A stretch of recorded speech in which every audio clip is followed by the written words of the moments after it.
My grandson called me at 5 o'clock in the morning and said, "Grandma, whatever you do, don't wear your red coat today." I was surprised. Why? His voice trembled as he answered, "You'll understand soon." At 9 o'clock in the morning, I headed out to the stop to catch the county bus. But the moment I reached the spot, I froze. What I saw there sent a shockwave through me. The phone rang precisely at 5 o'clock a.m. I know the time exactly because I was already awake. I was sitting in my old rocking chair by the window in the dark, listening to the wood frame house creak, the furnace cooling, and the night slowly giving way to a gray dawn. At 63, sleep doesn't come all at once. It falls in pieces, like bread broken by hand instead of being sliced. The screen lit up in the dim light. Jelani. My heart plummeted. My grandson doesn't call at this hour, ever. I held the receiver to my ear. "What happened, baby?" His voice was shaky. "Grandma, please, just listen to me, okay?" I felt an immediate clenching in my gut. Not panic, but something worse. That feeling when you know something serious is happening, but you don't have the words yet.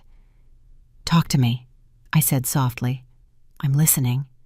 "Don't wear the red coat today, please. Wear anything else, just not that one. Promise me." I automatically glanced at the coat rack by the door. Hanging there was my favorite bright red quilted coat, the one I had bought 3 years ago downtown in Baltimore. It was expensive, more than a senior citizen should spend, I told myself, but it was visible on the highway, visible on the back roads. In the dark winter, at least it felt safe. "Jelani, what are you talking about?" I asked. "Since when is a coat dangerous?" "Just promise me," he interrupted. "Please, Grandma, don't ask. Not today. Promise me." "Jelani, you're scaring me. Where are you? Are you all right?" A short pause. I heard a noise through the phone. It wasn't the house, the kitchen, or the television. It sounded like water nearby, a heavy, echoing sound. "I can't explain. You'll understand. Soon. Just don't wear the red coat. Okay?" His voice broke. "I love you." The line cut off. I sat for a while longer, the phone against my ear, and then slowly lowered my hand and looked at that bright red spot by the door again. The house felt different, as if something had been twisted half a turn. Outside, the first crows started calling. A passing pickup truck rumbled by.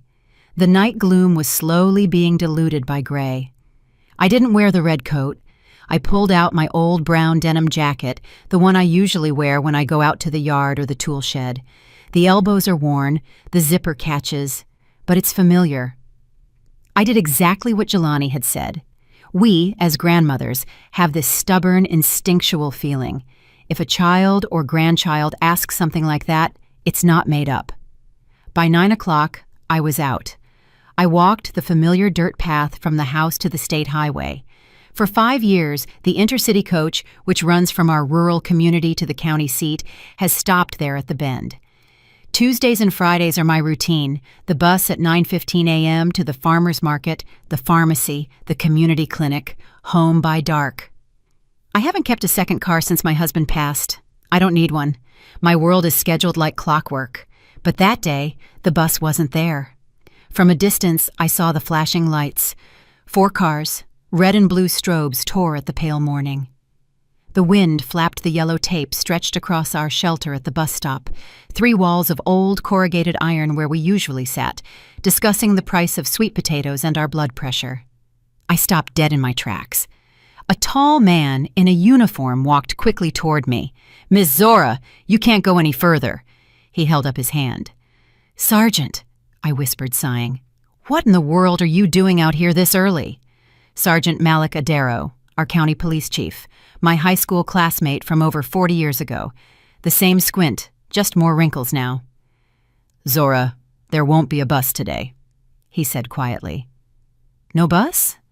I looked at my watch mechanically. "I have the market. I need my medication." "There's been an incident," he said. He stumbled over the words, looking back at the people in white hazmat suits walking across the snow. "What kind of incident?" I asked. My voice was still steady. "A body was found, around 6 o'clock this morning." The world seemed to tilt slightly. A body? Who? No official ID yet. He looked at me again, no longer as an old friend, but as an investigator. But Zora, she was wearing a red coat, bright red, the spitting image of yours. My legs gave way. He managed to catch my elbow and guided me into the front seat of his police cruiser. From inside, I could see the tape, the people, a white bag by the shelter, right where I always stand, where I should have been standing today. "Are you okay?" he asked. "Wait," I said.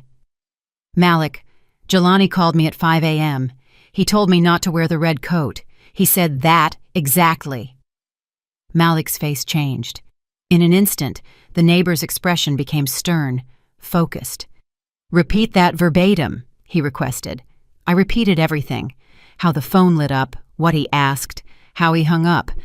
Malik pulled out a small notepad and started writing. "Where is Jelani right now?" he asked. "I don't know. He didn't say.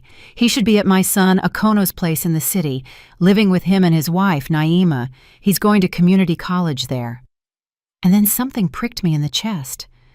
Was I sure? When was the last time I saw him?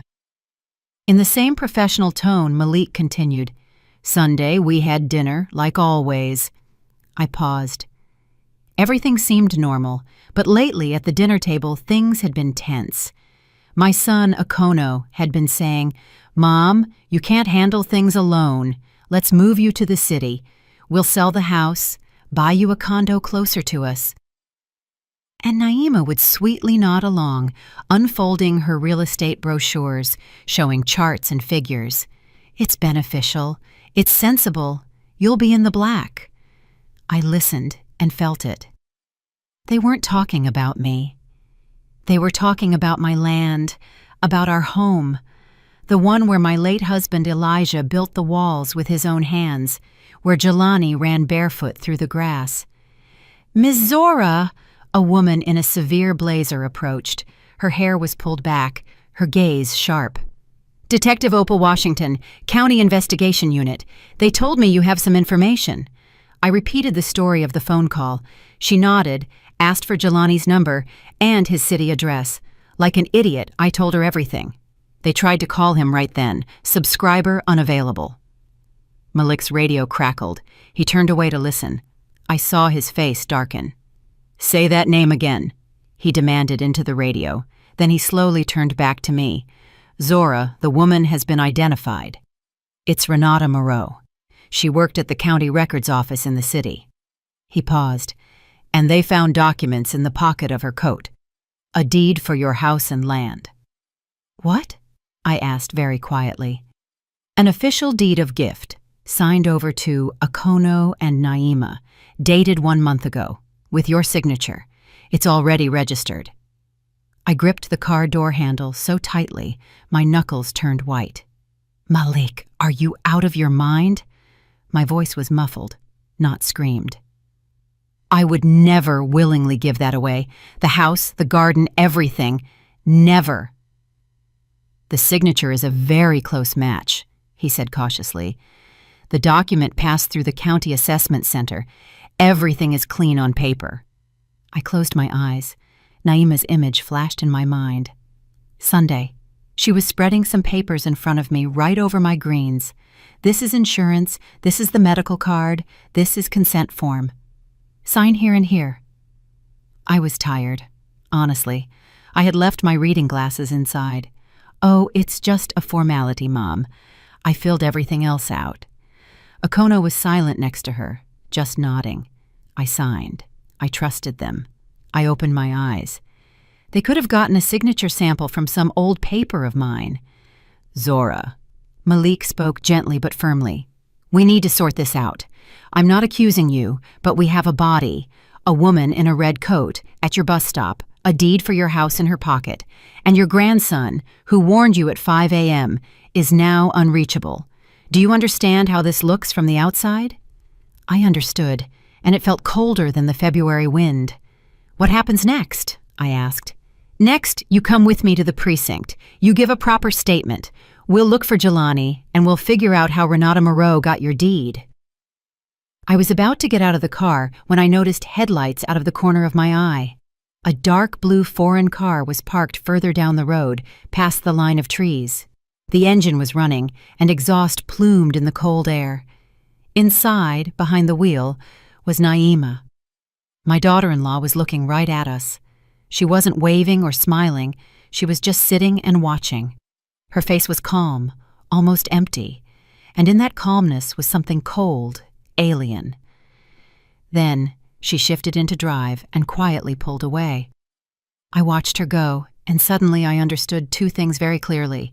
First, I could easily have been the one under that white bag, and second, someone was going to be extremely unhappy that I was still alive. "Malik," I said quietly, still looking at the empty road, "I think I know who we need to ask about this deed, but you might not like the answer." We drove quickly to the precinct. The building was irritatingly familiar: gray brick, peeling paint, a perpetually cracked window pane by the entrance. I'd only been here a couple of times in my life, a report for a stolen tiller, and when I renewed my hunting license. Walking in as a witness to a murder, I honestly didn't expect that. They led me into a room with pale green walls and a hazy mirror. I sat at a table. Opal Washington sat opposite me, dry, composed, with watchful eyes. They placed a recording device between us. "Miss Zora," she began calmly, "once more, from the moment the phone rang at 5 a.m. I repeated everything, and as I listened to my own words, I suddenly remembered a detail that had previously slipped by. "There was a noise," I said. "Not in a house, no clanking dishes, no TV. It sounded like water, maybe a creek nearby, or a loud pipe, not an apartment." She nodded, making a note. "Your grandson is 19. Has he been in trouble before?" "No," I answered immediately. "He doesn't drink. He doesn't wander. He's studying at the tech school, working part-time at the home improvement store. A good kid." "His relationship with his parents?" I hesitated. Airing family laundry in front of strangers is always hard, but this wasn't about pride anymore. With his father, Akono, it's soft. Akono is gentle, always referring back to his job. He's rarely home. But with Naima, I sighed. She's one of those who likes to decide for everyone. My house has been a thorn in her side for a long time. Sell it all, sign the papers, do the smart thing. Jelani argued with her more than once. He's fiercely protective of the house and the land, and she thinks I'm getting in the way of her life. "So there was a conflict concerning your property," Opal summarized dryly. I clasped my hands in my lap. "Yes, but that's no reason to kill people." A knock came at the door. Malik entered, his face tired. "Zora," he said, "your son is here, and a lawyer." I just smirked. They work fast. "Let him in!" Akono burst into the room, agitated, wearing an expensive coat, his eyes red and rumpled. Behind him, a thin, slick man in a nice suit. "Mom," Akono started immediately. "Are you okay? What did they ask? Don't sign anything." "This is Preston Minton," the man introduced himself. "The attorney. Ms. Zora, I strongly recommend you do not give any statements without legal counsel until the situation is clarified." "Whose lawyer?" I asked calmly. "Mine, or everyone's at once?" He smiled professionally, vacantly. "I represent the family's interests." Malik and Opal exchanged a look. Opal turned off the recorder. "Ms. Zora is free to go," she said, "but we will be calling you back. We need to establish how Renata Moreau obtained your deed and where your grandson is." In the hallway, Minton immediately started whispering. Akono fussed. "Let's go home. Mom, don't answer them anymore. They can twist anything you say." I stopped in the middle of the stairs. "Akono," I turned to him, "how did you find out about the deed?" "The one for the house and land." He blinked. "What deed?" "The one where I supposedly gifted everything to you and your Naima a month ago." He went pale. "Mom, I'm hearing this for the first time. Wait." He cut himself off. "Naima did say something about processing papers, about realtors, how it would simplify things. But for it to be—" He fell silent, and I could see the understanding dawning on his face. "You can think about it on the way," I said. "Let's go." He drove me home in his SUV. Minton spent the whole drive talking about how the investigation was considering various possibilities and how I needed to calm my nerves. I listened vaguely, watching the snowdrifts and the familiar tree lines outside the window. Something else was important to me now. Whose interests were so quick to shut me up? As we pulled into the driveway, the answer was sitting right by the porch. Naima's white Lexus, gleaming amidst the dirty snow. "What is she doing here?" Akono gasped, practically running into the house. I followed him. In the kitchen, Naima was standing by my old document cabinet. Cold, neat, in a perfectly fitted coat, with her hair perfectly done, she was rifling through my folders. "What are you doing here?" Akono demanded. She flinched, but quickly composed herself. "Akono, don't shout. I'm looking at papers. We need to help Mom sort this out. It's absolute chaos in here." "Those are my papers," I said quietly, stepping closer. "From my cabinet, which I didn't ask you to open." "Ms. Zora, don't start," she smiled. "We have an emergency. They're trying to pin some ridiculous story on you. I need to quickly find what will protect you. I work in real estate. I understand this." "How did you forge my deed?" I asked directly. The smile slid off. For a second, something hard flashed in her eyes, but she immediately put the mask back on. "Are you insane?" Her voice turned sharp. "How can you say such a thing? All I've done is look out for you, offering sensible options, trying to make your life easier." "Making it easier by kicking me out of my own home?" I asked. "That's a nice way to put it." "This house is falling apart," Naima exploded. "The land is a burden. You can't handle it. We could have sold the lot for good money, bought you a condo in the city, given Akono a head start. But no, stubbornness, principles. We are all prisoners of your emotions." "Answer the question normally," Akono interrupted her coldly.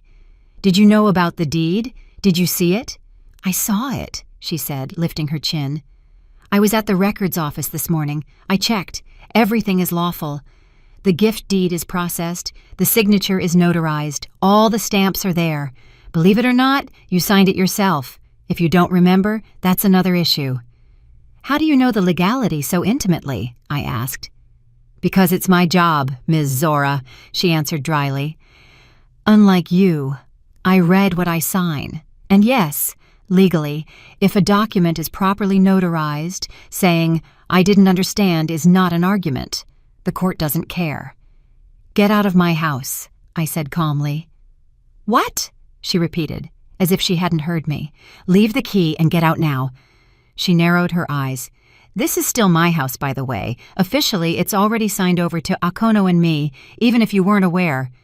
"Naima," Akono whispered. "What are you saying?" "I'm telling the truth," she shrugged. "Fine, I'll go. But remember, what is signed cannot usually be undone, and when you need help, it will be too late." She turned, walked past me so close that I could smell her expensive perfume. At the threshold, she turned back, a slight smile on the corner of her lips. "And for future reference, before you accuse me of forgery, remember that everything can be verified. Who really has issues with memory and competence is still an open question." She slammed the door. Akono sank into a chair. "Mom," he said dully, I didn't know. She never showed me anything specific. Just, 'I'll handle everything. I'll sort it out.' I believed her like an idiot." I looked at my grown son, already graying in places, and saw the boy who always hid behind someone else's back. "It's late, but better than never," I said. "This isn't about who is guilty right now. This is about what to do." The phone on the table vibrated. "Unknown number," I answered. "Grandma, I'm sorry. I didn't know it would go this far. Meet me at the old mill on Clear Creek at midnight. Come alone. You're being watched." At the bottom, a postscript. "Remember our strawberry summer." I felt a coldness inside, but at the same time, clarity. Strawberry summer. When Jelani was 7, we planted a huge strawberry patch behind the house. The harvest was so plentiful we ate ourselves sick, sitting together with a big metal bowl until both of us felt ill. Since then, it was our joke, our code. Strawberry summer meant it was real. It was serious. I showed the message to Akono. "You're not going," he immediately said. "Mom, that could be anyone. A trap. We'll tell Malik." "The message clearly states, 'alone,'" I said. "And you're being watched. If Jelani is alive and wrote this, he's truly in trouble. If it's not him, all the more reason to find out. I'm going with you, stubborn as I am." "No," I cut him off. "You've gone along with other people's decisions your whole life. You sit this one out. If I'm not back by morning, you go to Malik and tell him everything. But don't you dare interfere now." He looked at me like a child left alone in the dark. "Akono," I said quietly. "I've handled things on my own my whole life. I can do it now, and Jelani, he may have saved my life today." Midnight was still far off. I sat in silence, listening to the wind shuffle outside the wall, a distant dog barking. I called Jelani's number a few times. Subscriber unavailable. Naima's words, Renata's face in the red coat, Malik's gaze, they spun in my head. At 11:30, I put on the brown jacket, grabbed a flashlight and the keys to my old Chevrolet Tracker. It was dark in the yard. The snow was gray and crunchy underfoot. I started the engine and drove onto the road. My headlights cut through the darkness, illuminating bushes, a leaning utility pole, a familiar sign. A couple of miles down the road, foreign taillights flashed in my mirror. A car was following me, not overtaking, not falling behind, keeping a distance as if measured with a ruler, not too close, not too far.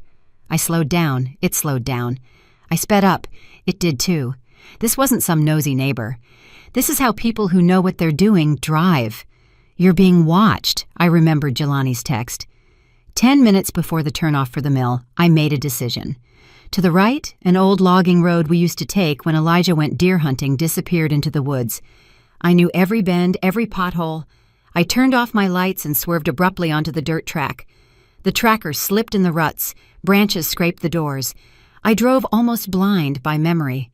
My heart pounded, but my hands were steady. Behind me, on the highway, the foreign headlights swept past, not yet realizing I was gone. I didn't stop.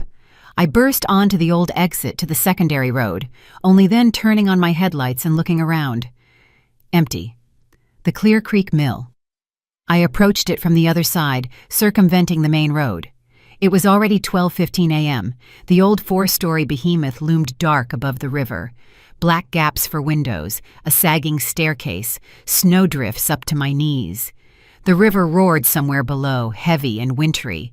I cut the engine. I got out. The cold air burned my lungs. My flashlight beam slashed across the walls, across the graffiti, across the rusty metal. "Jelani!" I called out quietly. The only answer was the rush of water and the rustle of the wind. I stood before the dark entrance of the old mill, understanding clearly. There was no going back. Inside, the mill smelled of dampness, mice, and old rags. I switched on the flashlight. The beam picked out fragments of brick, rusty metal, broken planks. The silence was so deep that every step echoed, as if someone were repeating my movements nearby. "Jelani!" I called louder. "Answer me, baby!" The reply came not as a voice, but a rustle from above. Then a quiet, "Grandma, I'm here." I climbed the wooden stairs, holding onto the railing. The steps groaned under my feet, but held. On the second floor, in a corner, sat my Jelani on an old overturned crate. Thin, pale, eyes red. He had aged in just a couple of days, looking not 19 but 30. He saw me and jumped up. "Grandma," his voice cracked. "I messed up everything. I'm sorry." I walked over and hugged him as I did when he was a child. "Hush," I said. "You're alive. That's what matters. We'll figure out the rest. Tell me everything. Don't leave anything out." He was trembling, but he started. 3 months ago, he met Renata Moreau at a coffee shop near the college. Funny, smart, a little older than him, she worked at the county records office. She listened as he talked about our house and land, how worried he was that Naima was pressuring me to sell everything. She said she understood, explaining haltingly that her grandmother had also been tricked and lost her land. She said she could advise him on how to protect my rights. She asked for copies of the documents to review. I thought she was a good person. I'm an idiot. Then he saw her with Naima. Downtown, they sat in a cafe for 2 hours, discussing something serious. When Jelani confronted Renata about it afterward, she just laughed. She said I was a convenient boy. His voice was hoarse. Naima had hired her even before they met, he said, to gain his trust, extract all the information about me, the house, and the papers, and then help execute the scheme. He fell silent, staring at the floor. And then? I asked. Then Renata decided Naima wasn't paying her enough. Jelani pulled out a crumpled piece of paper. She was bragging that she had copies of all the forged papers, the correspondence, the recorded conversations. She said she would bleed Naima dry for years, or if things went sideways, she'd turn everyone in. The paper was a copy of a bank statement. 2 weeks ago, nearly $400,000 had been withdrawn in cash from Naima's account. For the hit, Jelani said dully, or for the person who got rid of Renata, or both. I looked at the numbers, feeling a familiar heaviness under my ribs. That kind of money isn't withdrawn for a simple business deal. But why did she wear my coat? I asked. Jelani rubbed his face with his hand. On Sunday when we were at your place, he said. Renata stopped by. You went to the kitchen. Naima and she were whispering by the entrance. Renata stole your red coat from the hall then. Yesterday morning at 5:30, Renata called me. She was crying. She said she was going to the bus stop near your house wearing your coat to wait for you and tell you everything, give you the proof. But she was being followed. She was scared. If anything happened to her, I was supposed to warn you not to go out in red. Then there was a noise, and the connection was lost. He sniffled. I wasn't fast enough, he whispered. I only managed to call you at 5, that's all. I took a deep breath. She wanted to clear her conscience, I said, but she ran out of time. Jelani reached into his inner pocket. I have a flash drive. He placed the small black rectangle in my palm. Renata gave it to me 2 days before, said it was insurance. It has copies of the deeds, her messages with Naima, recordings of conversations. I opened some of it. There are forged power of attorney documents in your name, deeds where you supposedly sign everything. There's correspondence where they discuss removing obstacles after the paperwork is filed. And there are also...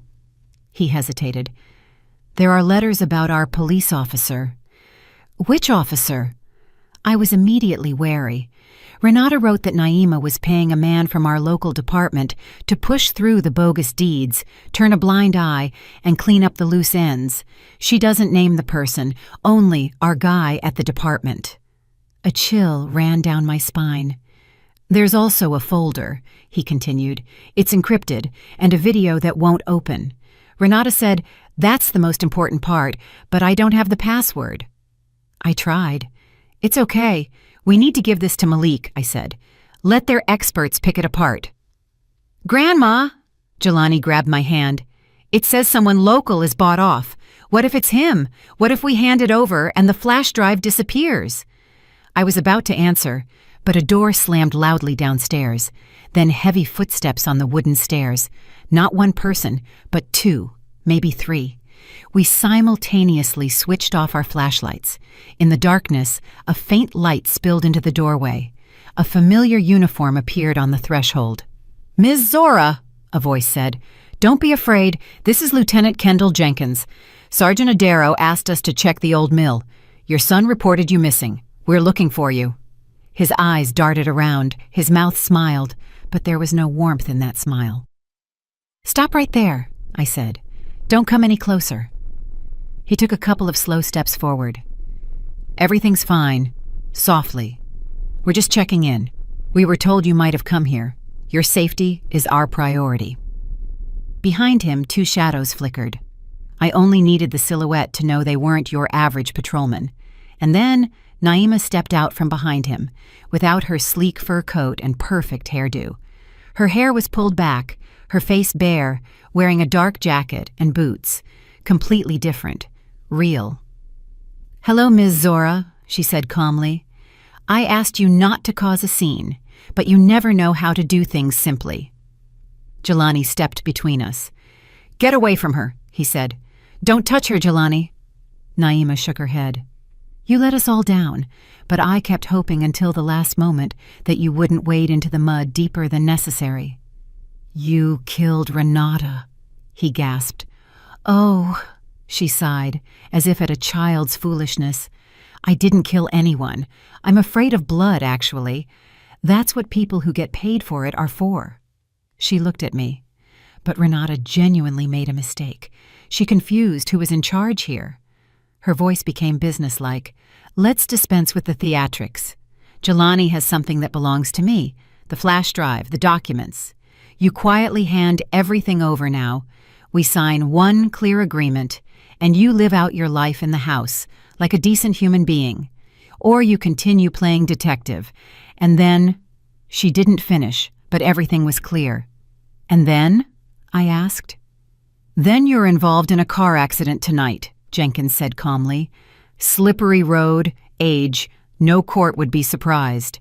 And the house and land are already not yours, legally." He spoke matter-of-factly, as if reading a protocol. Naima smiled slightly. "Think about it. You're alone. We are not. The police aren't officially here, except for us.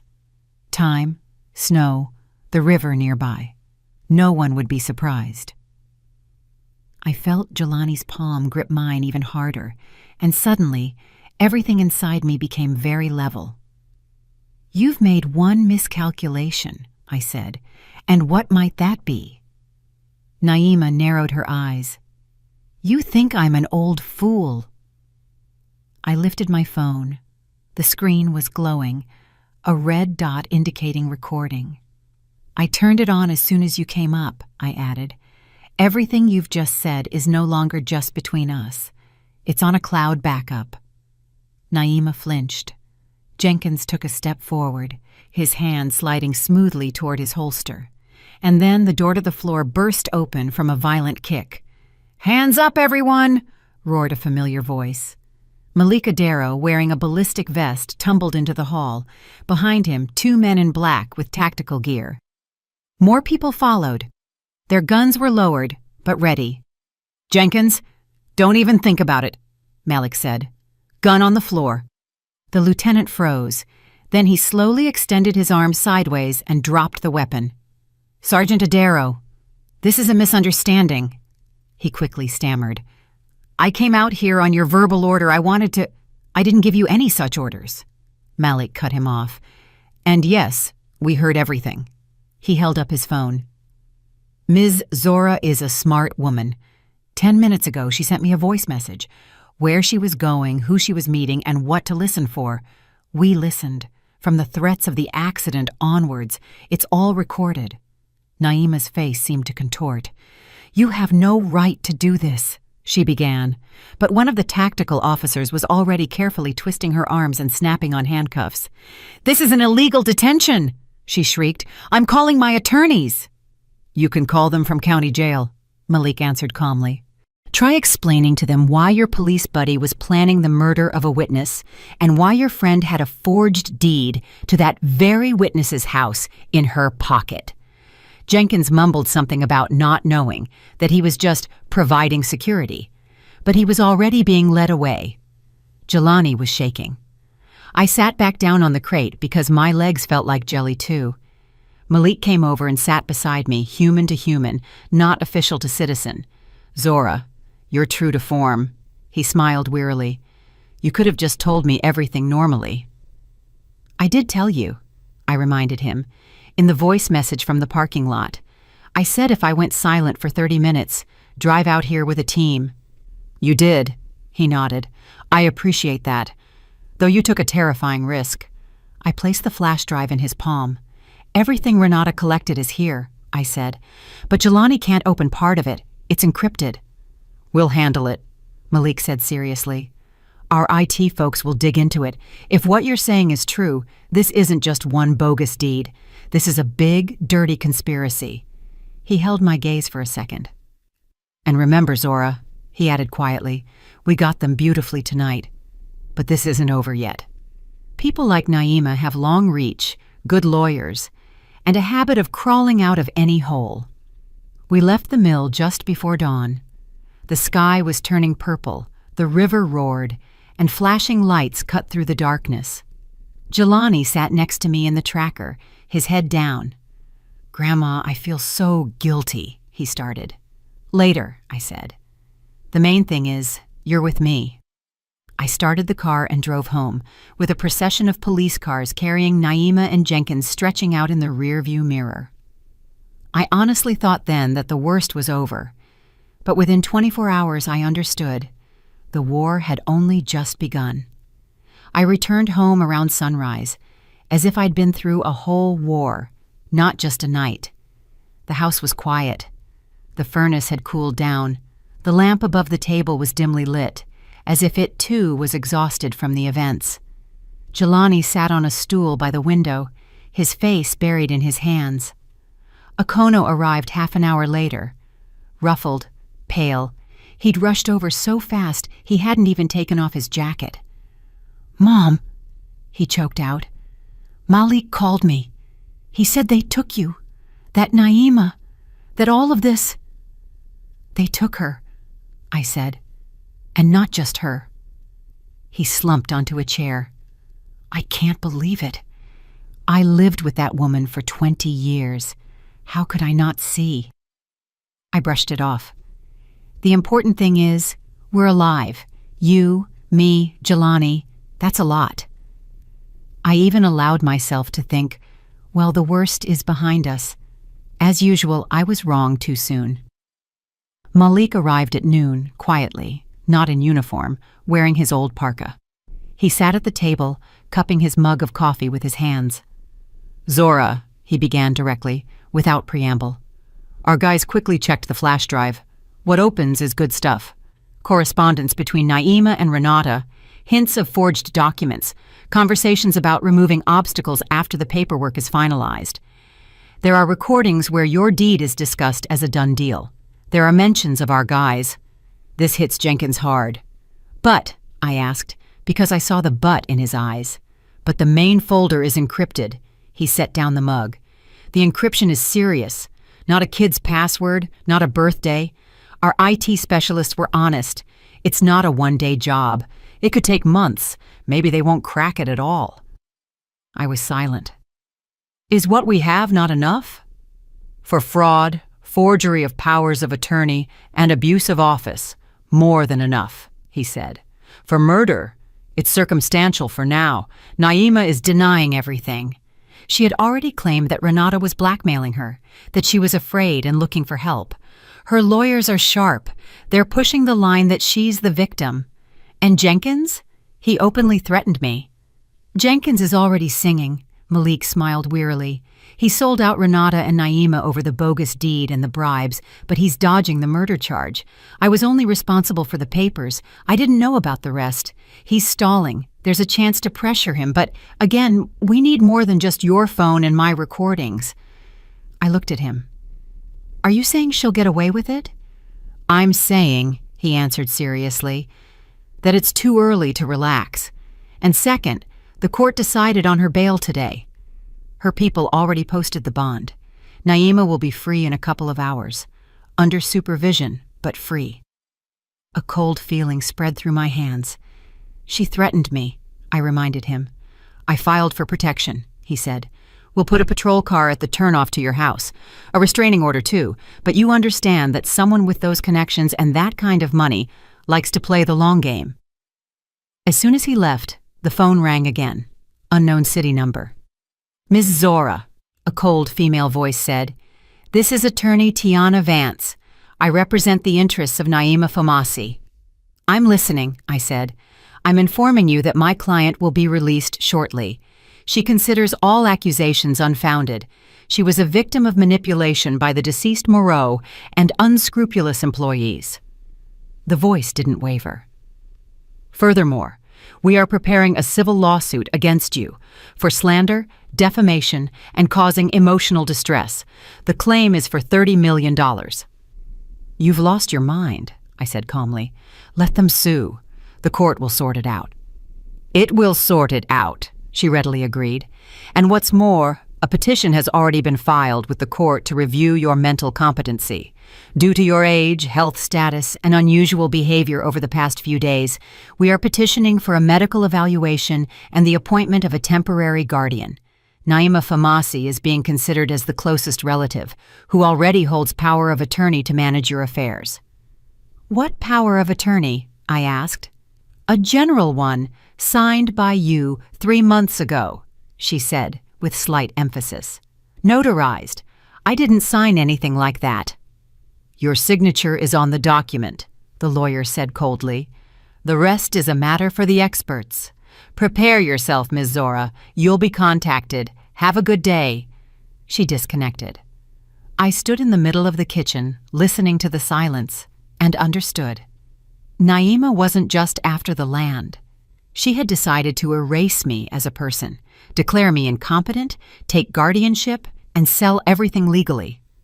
Mom, Okono looked out from the room. What happened? They're going on the offensive, I said. They're filing a lawsuit and trying to have me declared mentally incompetent. Jelani looked up. How? Why? Because I'm still alive, I answered. That's the biggest obstacle to them right now. As if in confirmation, an hour later, a short message arrived from an unknown number. Stop. Sign everything over voluntarily. Forget about the recordings and the flash drive.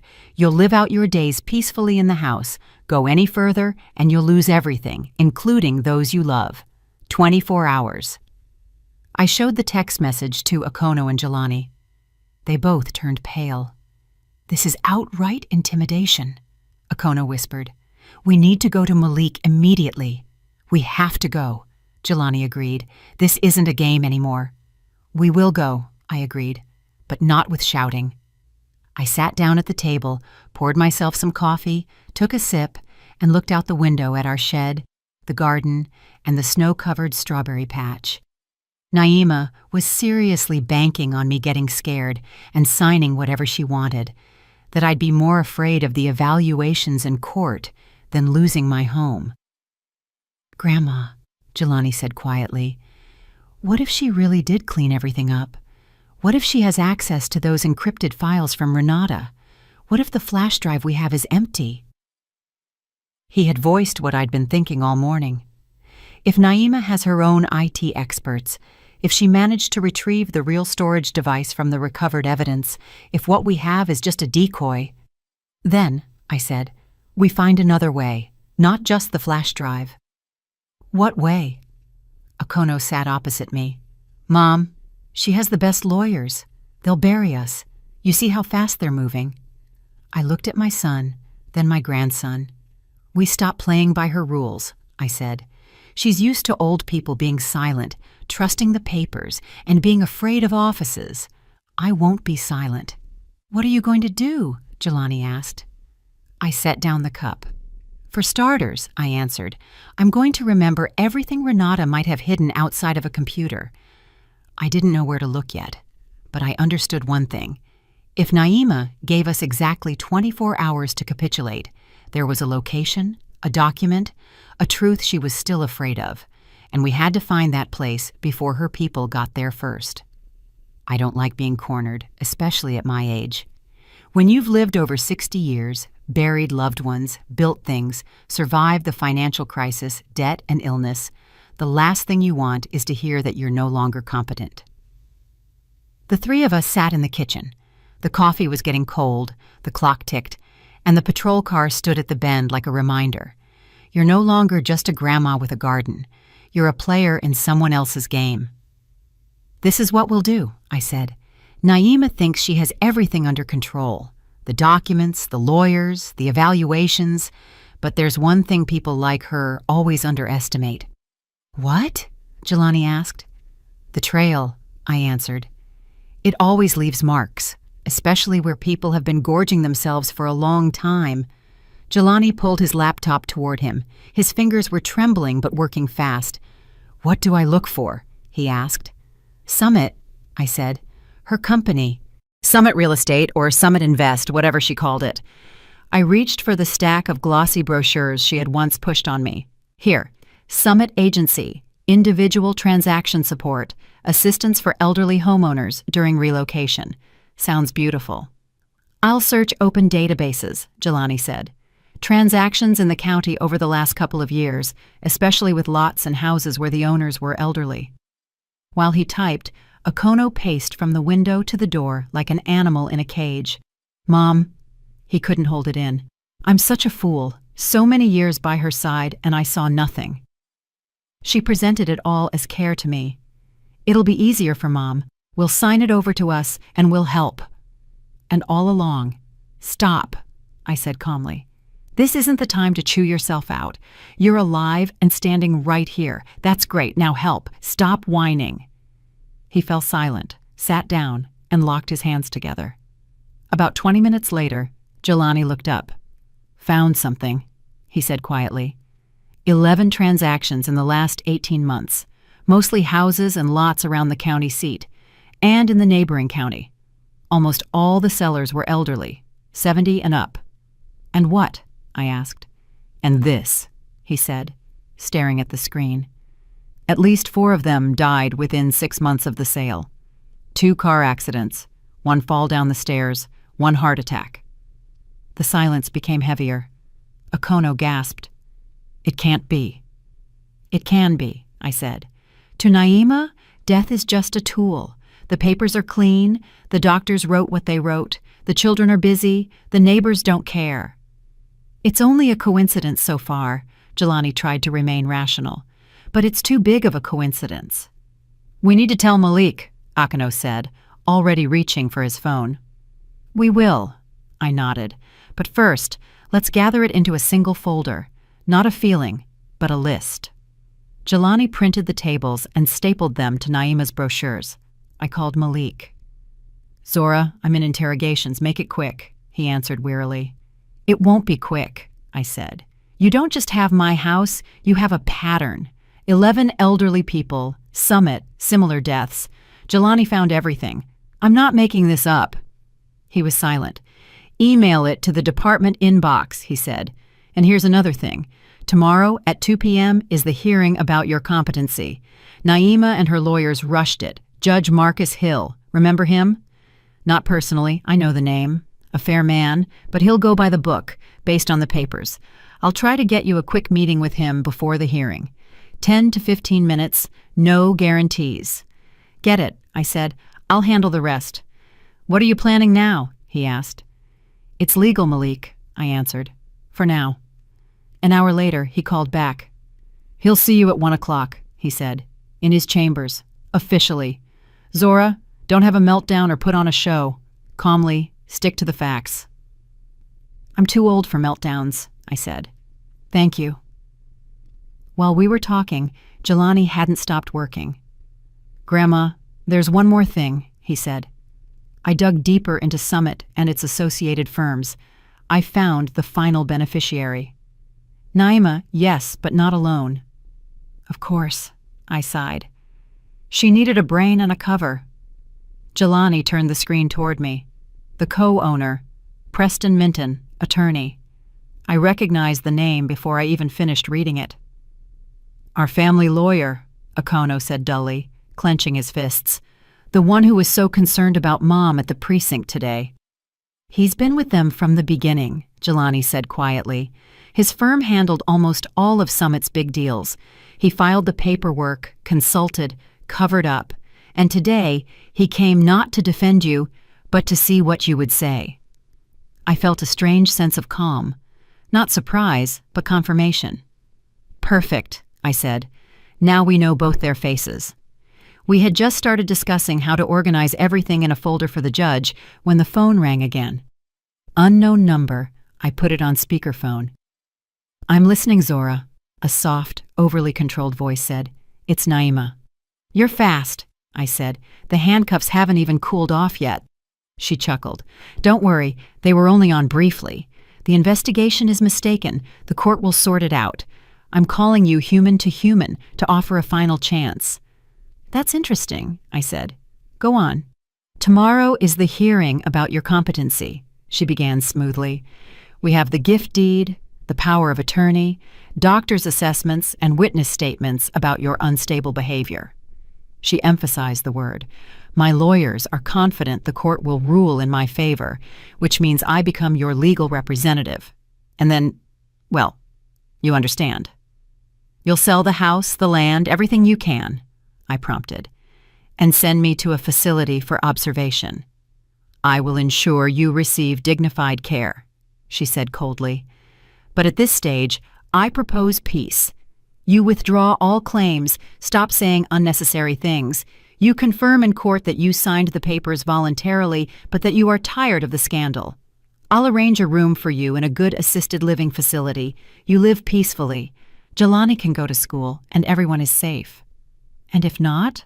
I asked. Her voice hardened. Then you lose. You are declared incompetent.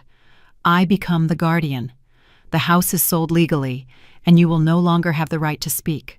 Not in court, not at home. The kitchen was so silent you could hear Jelani grit his teeth. Naima, I said calmly. One question, if I may.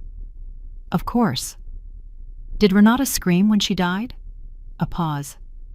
I don't know what you're talking about, she said coldly. I know about Summit, I continued. About the 11 transactions, about the old people who suddenly died, about Jenkins, about Minton. Do you really think you're the first person who decided to take the land from the elderly and turn it into a housing development? Prove it, she snapped. You have nothing. The flash drive. Hilarious. It's been empty for a long time. Everything that could harm me was deleted. The people who handled it know how to work. I looked at Jelani. He clenched his fists even tighter. So, our flash drive might indeed have been incomplete. If you're so confident, I said, why are you calling? Just watch me get declared incompetent. Another short pause. I'm giving you a chance to get out of the game, Naima said, dropping the pretense. Because I respect Okono. Once. Think about it until tomorrow. And some advice, don't try blackmail. You're not at the right age or with the right experience. And you underestimate that 63 isn't kindergarten, I said. See you tomorrow, Naima. I disconnected. Okono sat there, pale. Mom, she really can. She can, I nodded, if we sit around and wait. But you just laid out the whole Summit scheme to her, Jelani whispered. If her reach is long, she'll start covering her tracks faster. That's the point, I replied. Let her jump. When a predator gets nervous, it makes mistakes. Grandma, Jelani leaned closer. Did you really say something about extra copies? That Renata gave me something else? No, I said. But Naima doesn't know that now. And if Renata really had a backup stash, Naima will rush to find it. And us? Okono asked. I thought for a moment. Let's start with Renata, I said. She didn't just fall from the sky. Before she was Moreau, she was Verena Harrington. I nodded toward the printouts. The granddaughter of Marguerite Harrington, the one whose homestead in the Red Pines area burned down after a sale. Jelani was already typing. Got it, he said after a minute. Verena Harrington, then a name change, a move. Marguerite Harrington left her the land, then a refusal of inheritance, then a legal dispute. Then everything drifted to Summit's entities. The homestead has been tied up in a dispute for 6 years. A legal swamp, I said. Can't touch it, can't sell it, but outsiders won't go near it either. If Renata wanted to hide something for a long time, Jelani said quietly, you couldn't find a better place. I stood up. Get ready, I said. We're going to Red Pines now. Okono jumped up. Mom, it's already getting dark. The roads. Naima has exactly 24 hours to think about it, I interrupted him. Do you think her people will sit around until morning? If she believes there's another storage device, she'll send someone there. I want to be first. We need to warn Malik, Jelani said. Just a quick note. We will warn him, I nodded, but we're leaving now. I picked up the phone and quickly dialed Malik. We're going to Red Pines, to the old Harrington homestead. There's reason to believe Renata's stash is there. If you don't hear from me in 3 hours, mobilize everyone. He answered immediately. Are you crazy? I'm sending a patrol car after you. No heroics. No one's being a hero, I muttered. I just don't want to wait until I'm a vegetable. 20 minutes later, we were speeding down the dark highway. I was driving the old tracker. Next to me, Jelani had the laptop on his knees. In the back, Okono was silently gritting his teeth. In the distance, at a respectful distance, the patrol car kept pace. The sky was overcast, and snow began to fall in fine dust. Headlights picked out snowdrifts, black tree trunks, and sparse road signs. Grandma, Jelani said quietly, what if there's nothing there? Then we'll think of something else, I said. But I've lived too long to believe in such coincidences. Renata wasn't stupid. She knew Naima would eventually betray her and left a thread for someone. For who? Okono asked. For whoever survives, I answered. We'll see if we survived. After an hour and a half, the dark shell of a burned house and the silhouette of an old shed appeared against the white field. I cut the engine. The wind whipped the snow across the ground. The air was damp and biting. The patrol car stopped a little distance away. Well, I said, opening the door, let's go find the thing that made one woman a killer, another a corpse, and made them decide to label me as crazy. And only as we got closer to the shed did I notice fresh tire tracks on the roadside, not from our car and not from the patrol car. Someone had already been here before us, or was following close behind. The shed in Red Pines looked like it was held up by a wing and a prayer. The Harrington house had burned down to the brick, a black shell, empty window sockets. But the shed was leaning, gray. Planks were missing in places. The roof sagged, but it stood, like a memory no one needs except for those who know what's hidden inside it. We went in. It smelled of old hay, dust, and dampness. The flashlight beam swept across empty stalls, rusty tools, and cobwebs. Where would you hide your last words, Renata? I murmured. Jelani shone the light on the walls. Okono hovered closer to the door, looking around. Grandma, everything is rotten in here, he whispered. Mice and squatters could have gotten to it. Be quiet, I said. Don't interrupt my listening. I walked along the stalls, running my fingers over the wood. And suddenly I saw it, carved with a knife on one partition, Starlight. For a second, I didn't understand. Then Jelani flew over, examining the inscription in the flashlight beam. That's her horse, he said. The article had a picture, Renata as a child on a gray horse named Starlight. So this was her stall. I crouched down, touching the board at the bottom. One plank moved, as if it hadn't been nailed all the way down. Hold the light, I said. I pulled at the edge. The board came away. Behind it, a narrow opening, and in it, a tightly wrapped plastic bundle. My heart lurched. I carefully pulled it out. Inside the plastic was a small metal box, and inside that, a flash drive and a folded piece of paper. Jelani unfolded it. The handwriting was shaky, angry. If you are reading this, I have either completely messed up or I am dead. Naima Famasi destroyed my grandmother and forced me to help her. I collected everything so that one day I could sink her.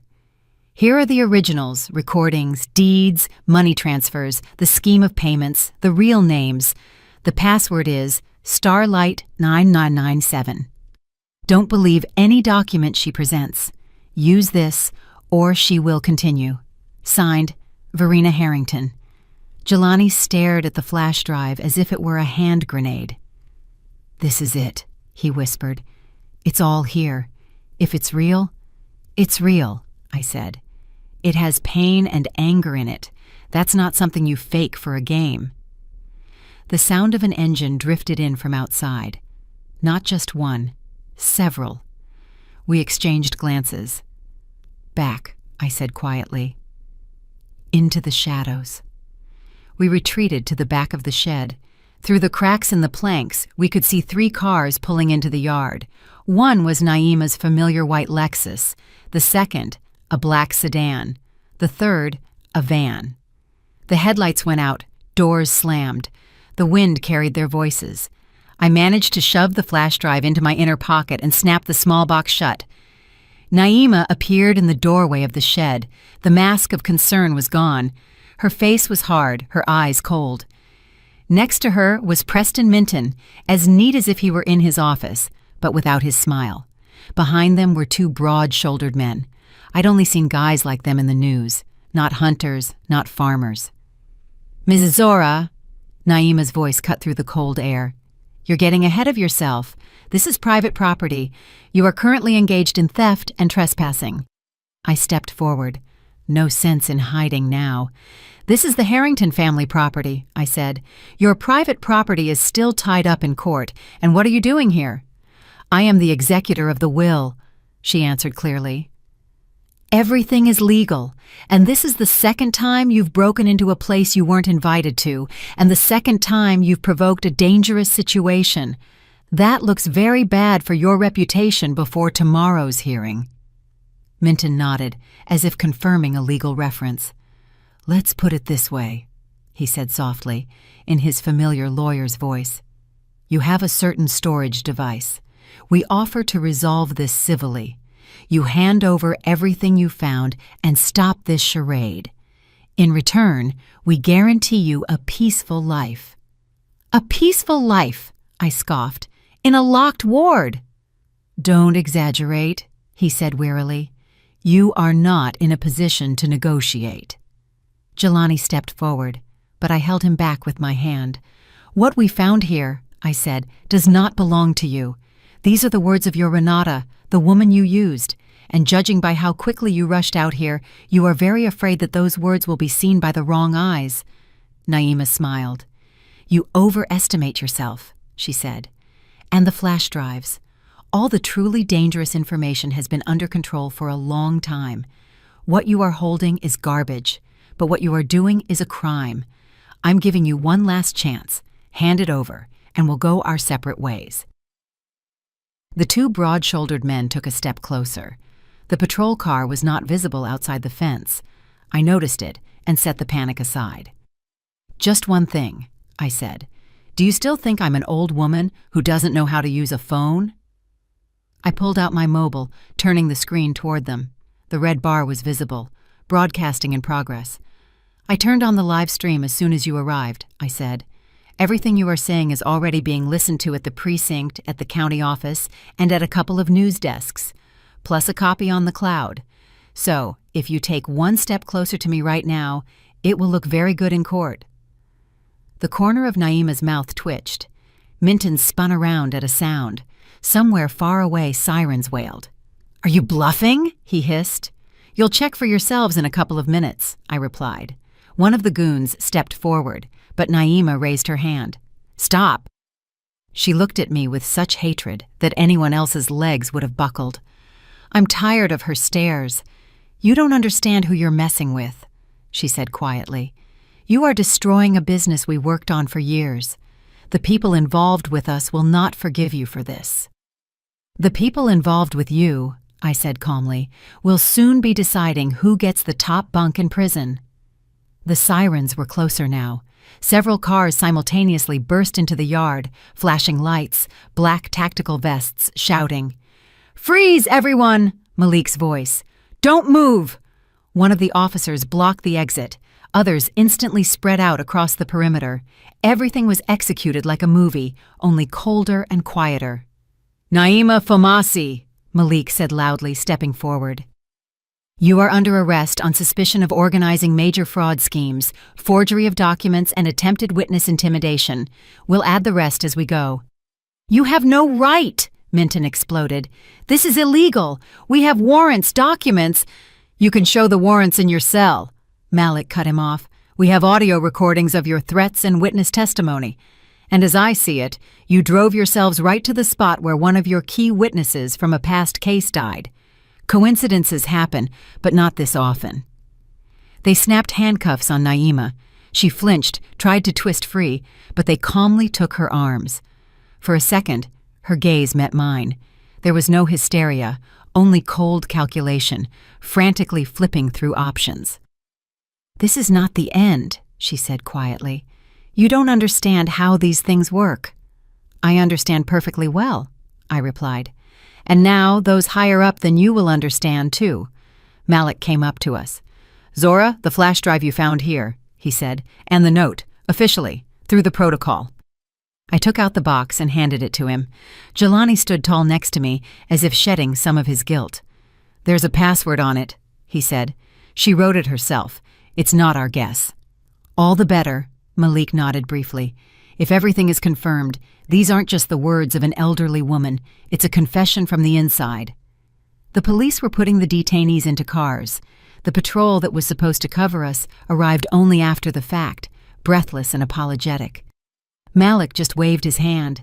I stood by the shed, feeling not even joy, but a heavy kind of relief, as if a huge stone had been moved, but hadn't yet fallen. "Grandma," Jelani said quietly, "we did it." I looked at Naima, who was being escorted into the car. "We'll see," I said. "For now, we just dragged her into the light." Malik turned to me, quieter now, dropping his professional tone. "You have to understand," he said. "We have a serious case in our hands now. If that flash drive really contains what you say, not only Naima and Minton will go down, so will the people who paid them. They won't just surrender." I nodded. "Malik," I said, "I've lived my whole life among people who don't just surrender. We'll handle it." He was about to respond, but one of the operatives called him over. They had already started looking at the first files. Malik walked away. I was left alone for a second, next to Jelani and Akono, amidst the snow and old planks, and I thought, maybe now, this is truly a turning point. The phone in my pocket vibrated briefly, a text message from an unknown number. "Don't celebrate too soon. You've opened something that was better left untouched. Now you all owe us." I looked at the screen, at the flickering letters, and understood that the loudest part of this story was still ahead. I showed the text message to Malik immediately. No heroics. He just frowned. "The chain goes higher than we thought then," he said, putting the phone in his pocket. "The number is clearly bogus, but the fact is, Zora, this isn't just about your house anymore." Somehow I felt calmer. When everything is called what it is, it's easier to breathe. The paper war began next, but it wasn't against me. Experts cracked the flash drive from the shed overnight. The password worked. I only saw a fraction of what Renata had managed to collect.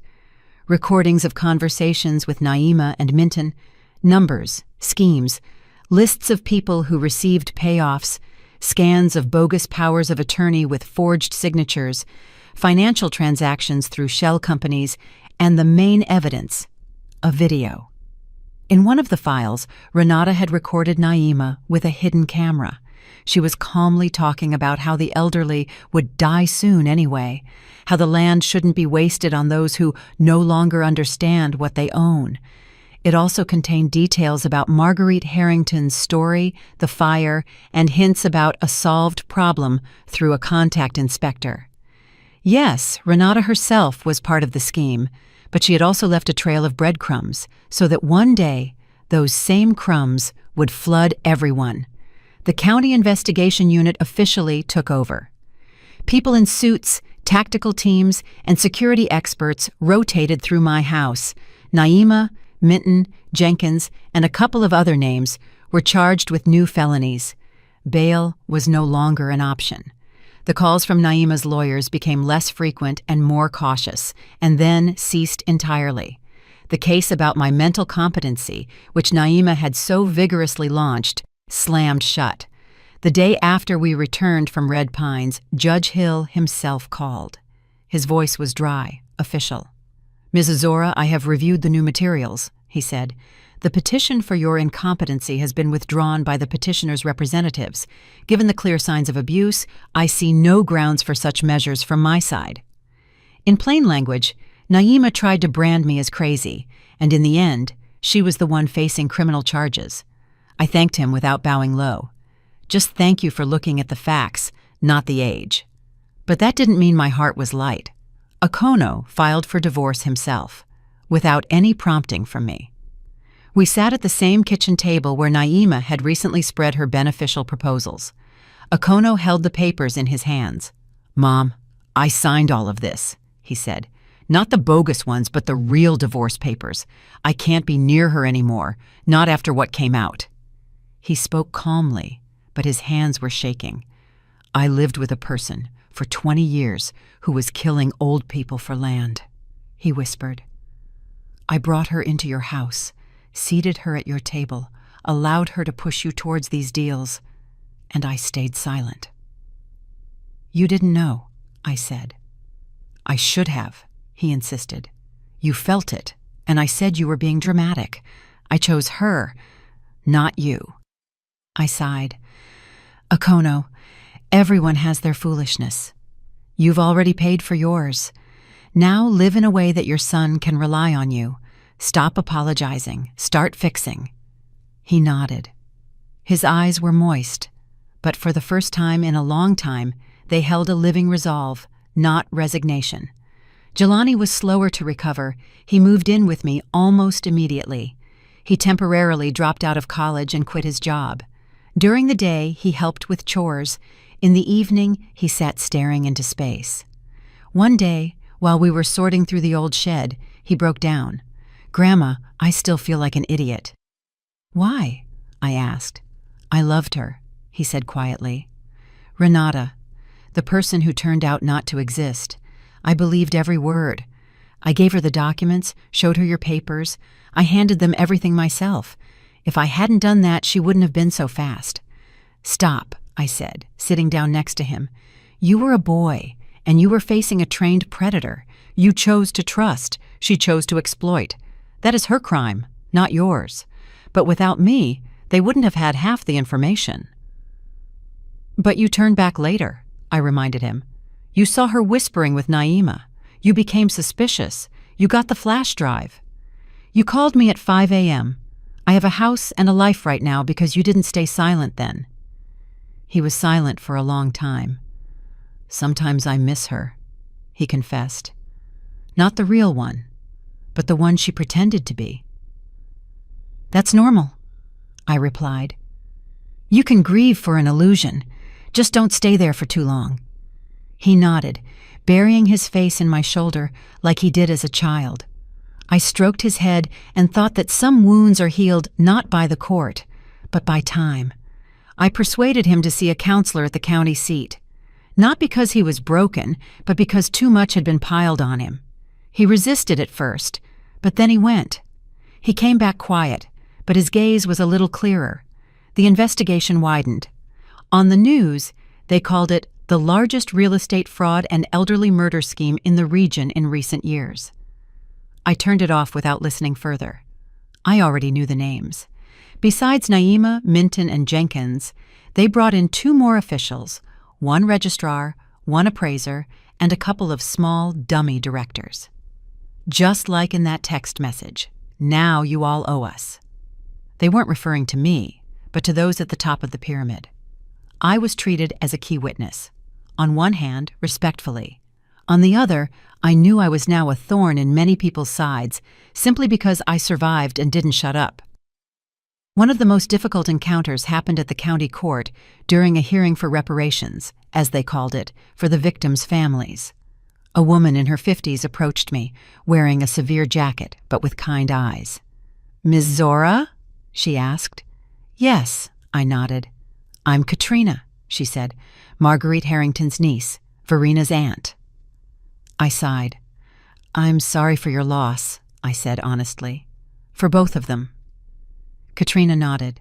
"Thank you," she replied. "I just wanted to say, I'm glad you weren't afraid. My mother, Marguerite, she wouldn't have believed anyone then, and me." She shrugged. "We all believed the pretty words, just like you. Only you brought everything to light. At least some of our people will find peace." She paused, then added, "And about Verena, She wasn't born a monster. I'm telling you that as someone close to her. She was broken, but what she did afterward, that was her choice. Your truth is what's needed now." We stood in silence, two strangers connected by a single chain of other people's sins. Spring crept in unnoticed. The snow melted, the ground dried, and I stubbornly started working in the garden beds. I deliberately planted a new strawberry patch, twice the size of the old one. "Not afraid?" Jelani smirked. "Too much symbolism." "We're survivors," I answered. "We have the right to our symbols." He smiled a little, genuinely. Malik started visiting more often. Sometimes on official business, sometimes just casually with pies from his wife. One evening we were sitting on the porch. He was drinking coffee, looking out at the field. "I have news," he said. "Let's hear it," I nodded. I was used to his news being either bad or too important to postpone. "Naima," he started, "has cut a deal. She's giving testimony, selling out everyone she worked with. Minton, the officials, the police. In exchange, she's asking for a reduced sentence. She's facing life anyway, but she hopes to bargain for some humane conditions." "And what?" I asked. "And some of the people she's naming are still free," he said. "They're bigger players. Their connections go beyond our county, and they are very unhappy that one elderly woman and her grandson upended their entire operation. It's nice to be a legend," I smirked. He didn't smile. "Zora, I'm serious," he said. "While the investigation and the trial are ongoing, you and Jelani are under protection. No more solo heroics. Let us do our jobs." "You think they'll try something?" I asked calmly. "I hope not," he answered honestly. "But the text message you received wasn't written from a jail cell or a rural payphone. And it wasn't Naima. It's someone higher up.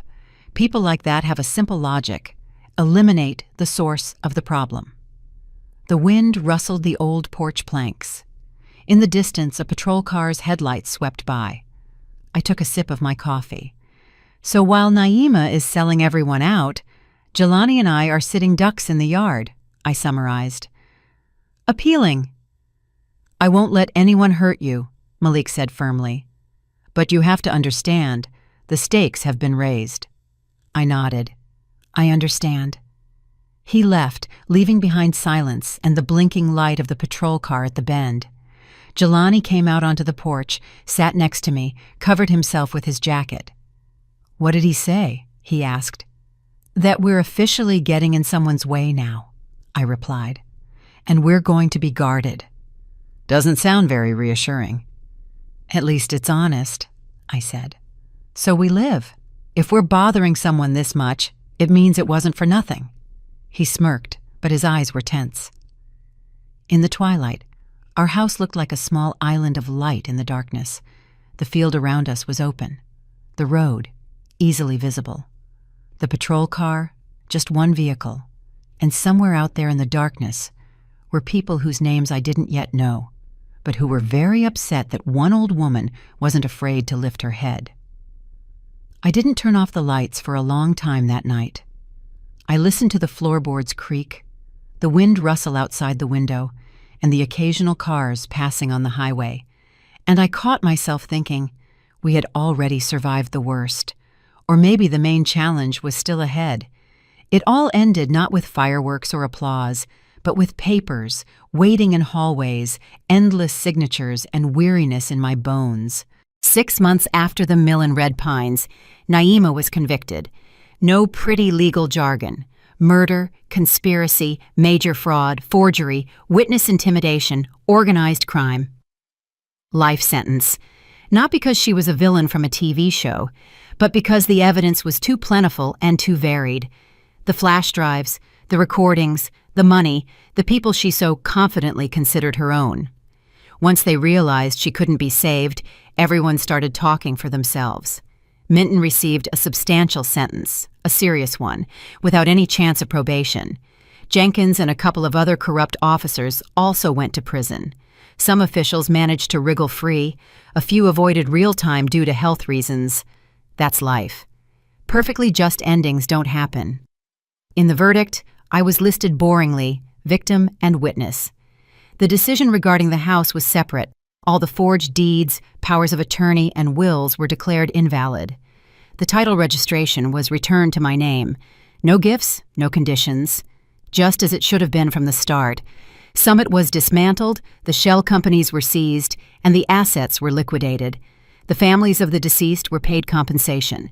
Small amounts, laughable when weighed against lost lives, but something. People left the courthouse not happy, but with the feeling that their parents were officially no longer considered fools who had only themselves to blame. Okono finalized the divorce quietly. He didn't fight, didn't scream, didn't seek revenge. He just exited the marriage as he should have years ago. He moved closer to me, got a simpler office job. Not a hero, not a avenger, just an ordinary man in his 50s who once trusted the wrong person too much. Now he comes over on weekends, helps with chores, sometimes just sits silently on the porch, sometimes he apologizes. I tell him the same thing every time. Live a good life. That will be his apology. Naima was shown on TV recently, a short shot from the courthouse. I recognized her only by her eyes. Everything else seemed erased. I didn't turn off the TV or spit at the screen. I just finished my coffee. I didn't feel any pleasure from her punishment. It was too late for joy. They had managed to do too much before this. Jelani quietly got back on his feet. He saw the counselor, talked to his buddies at the college, and then came to me. "Grandma, I want to go back to school, but not as the idiot who fell into that mess. I want to go back as someone who knows what documents are and where they can lead people. I'm going to study law part-time. Work here, study there." I just shrugged. The main thing is, don't punish yourself. You'll figure out the rest. He registered at his father's place, but lived mainly with me. During the day, he studied and helped with the chores. In the evening, he sat at his laptop, no longer with a scammer's flash drives, but with the criminal code. Sometimes he complained about how many loopholes there were. I just smirked. It's good that you can see them in advance now. He didn't bring up Renata in conversation, but I know that it still hurts inside, and that's normal. A person who doesn't feel anything is a walking stone. Those scare me more. Things are simple for me. Formally, I'm under protection. A patrol car parks at the bend sometimes. One of the detectives drops by for coffee on official business. Malik calls asking, "Is anyone bothering you?" At first, I received a few strange messages, hints, veiled threats. Then it quieted down or moved to other neighborhoods. I used to look over my shoulder, yes, and listen to noises at night, but then I got tired. To be honest, after 63, life is no longer perceived as a fragile china set. I don't wish death on anyone, but living in constant fear isn't my style either. The farm survived, the garden, the old house, the shed, everything is in place. Only I've become more attentive to the paperwork. I go to the county center myself, glasses on the tip of my nose, reading every line. If anyone rushes me, "Oh, it's just formalities," I smile and say, "Then you can wait." I tell my neighbors the story without any sensationalism, just the facts. Don't sign anything in a rush. Don't be shy about asking questions. Take someone you truly trust with you. They listen in different ways. Some nod, some wave it off. That's their right. I've given my warning. In the spring, I planted strawberries again. This time the rows were straight and neat. Jelani helped. We didn't have a competition to see who could eat the most, like when he was a child. We're too old for that. But when the first berries ripened, we sat on the porch, washed a few in a bowl, and ate them in silence. "They're good," he said. "And they shouldn't be scary," I replied. "The berries aren't to blame for anything." We laughed, not loudly, just human to human. People sometimes ask me about the moral of the story. A young, polished detective once came by and asked, "Mrs. Zora, why do you think you didn't break? Everyone around you was either silent or believed the lies, but you stood your ground." I thought about it and answered honestly, "Because I have something to lose, and I know the value of what I've worked for my whole life.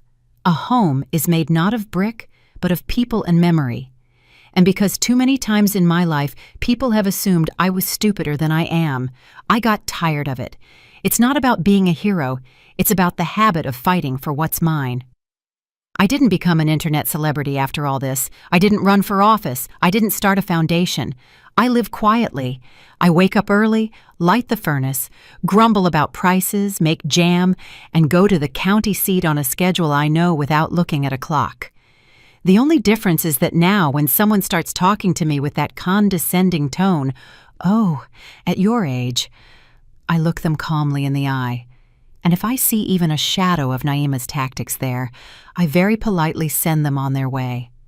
I'm not afraid of loneliness. Elijah has been gone a long time.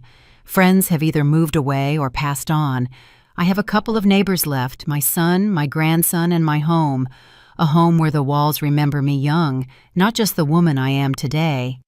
Sometimes in the evening, I go out onto the porch, sit down, and listen. Silence, the road, a dog barking somewhere, a train. It's enough for me. Not because everything is perfect. It's not. Naima isn't the only one of her kind, and she won't be the last. Not everyone will go to jail. Not everyone will be reimbursed. Some will still walk away with other people's homes in their pockets and a clean record.